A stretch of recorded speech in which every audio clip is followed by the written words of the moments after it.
महाराष्ट्र विधान परिषद चुनाव में एनडीए की बड़ी जीत हुई है। एनडीए के सभी 9 उम्मीदवार एमएलसी चुनाव जीत गए हैं। बीजेपी के 5, शिवसेना के 2 और एनसीपी के 2 उम्मीदवारों ने जीत दर्ज की है। 11 सीटों के लिए 12 उम्मीदवार मैदान में थे।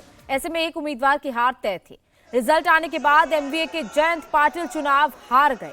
शरद पवार ने जयंत पाटिल को समर्थन दिया था। एक सीट पर कांग्रेस की प्रज्ञा सातव की जीत हुई और एक सीट पर शिवसेना उद्धव गुट के मिलिंद नार्वेकर चुनाव जीते।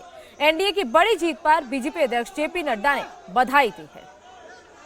तो एमएलसी चुनाव में ये बड़ी जीत महायुति को मिली है, जिसमें एनडीए के 9 उम्मीदवार जीते हैं और एक-एक सीट जो है वो कांग्रेस और उद्धव गुट के पास गई है। लेकिन शरद गुट इस पूरे चुनाव में कोई सीट नहीं जीत पाया और कांग्रेस के एमएलएस की तरफ से क्रॉस वोटिंग भी हुई है।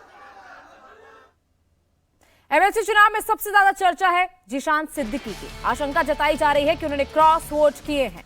इस पर उनके पिता बाबा सिद्दीकी ने क्या कहा, आइए आपको सुनाते हैं। अब आप समझते हो, देखिए हमारे पास 40 थे या 42 थे, 40 थे, तो बाकी चाहने वाले लोग नहीं दिया होगा ना। तो लेकिन कहाँ से, मतलब ठाकरे सेना से थे, कांग्रेस से थे, कहाँ से? वो तो देखिए, वो जिसने दिया वोट उसे पता। ठीक है, लेकिन आपके जो बेटे हैं जीशान सिद्दीकी, वो कांग्रेस के मौजूदा विधायक हैं। शक जताया जा रहा है कि उन्होंने जो है कांग्रेस के खिलाफ क्रॉस वोटिंग। मेरे हिसाब से ये आपका बोलना है ना, वो शक जताया जा रहा है, हम नहीं बोल रहे हैं, शक जताया जा रहा है। शक तो फिर 7 लोगों ने वोटिंग नहीं किया है, तो फिर शायद कोई और भी हो सकता है, लीडर ऑफ द कांग्रेस भी हो सकता है। ऐसा शक के बिना बात नहीं कर सकते।